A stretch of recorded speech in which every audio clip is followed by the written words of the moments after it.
Hi అండి, welcome to మనీస్ cooking class. అందరు బాగున్నారా? ఈరోజు రెసిపీ చిక్కుడుకాయ కూర అండి. చిక్కుడుకాయ అందరూ ఇష్టపడతారు కదా, పిల్లల దగ్గర నుంచి పెద్దవాళ్ళ వరకు. ఉదయం పూట క్యారేజీలకి చాలా తొందరగా అవడానికి నేను ఈ కూర అయితే చేస్తున్నానండి. అది కుక్కర్లో ఎలా చేస్తానో ఈ వీడియోలో చూద్దాం.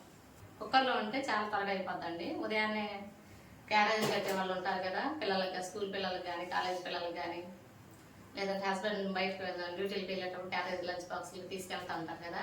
ప్రాసెస్లోకి వెళ్దాం రండి. స్టవ్ వెలిగించి కుక్కర్ పెట్టుకోవాలి. కుక్కర్ వేడైందండి, నూనె వేస్తున్నాను. నూనె వేడయ్యాక తాలింపు దినుసులు వేసుకోవాలండి. కొద్దిగా చట్పట్లాడాలి.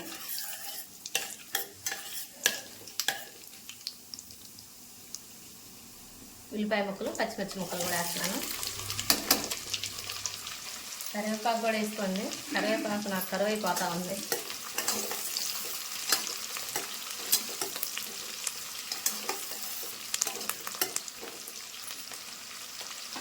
ఉల్లిపాయ ముక్కలు వేగినాయండి. ఇప్పుడు చిక్కుడుకాయ ముక్కలు వేసుకోండి.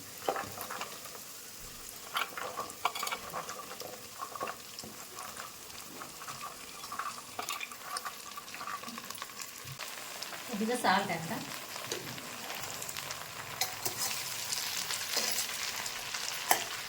చాలా సింపుల్గా అయిపోద్దండి కూర.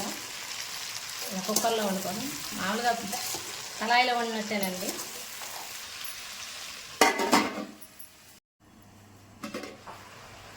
ఇలా 2 నిమిషాలు మగ్గిన తర్వాత టమాటా ముక్కలు వేసుకోవాలండి.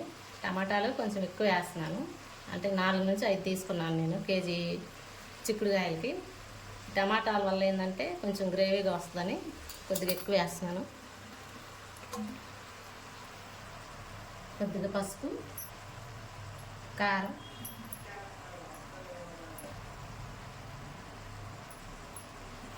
ఒక 3 స్పూన్లు వేసానండి. ఇంకొంచెం సాల్ట్ వేస్తున్నాను.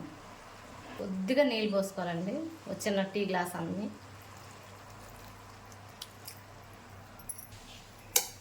టీ గ్లాస్ అంత కూడా అవసరం లేదండి, కొంచెం దాంట్లో సగం పోసుకొని సరిపోతాయి.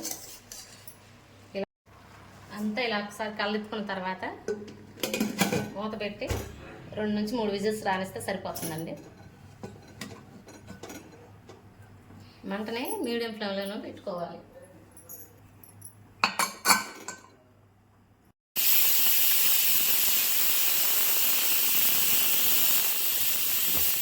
మూడు విజిల్స్ వచ్చాయండి. స్టవ్ ఆఫ్ చేశాను.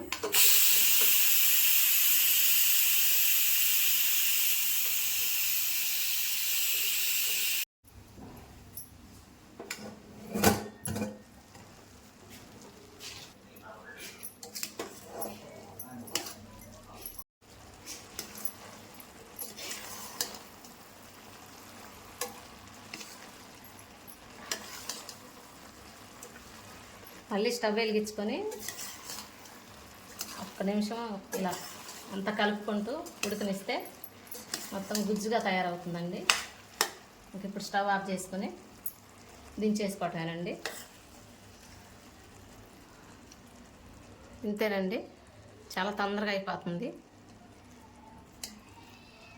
తప్పకుండా ట్రై చేయండి.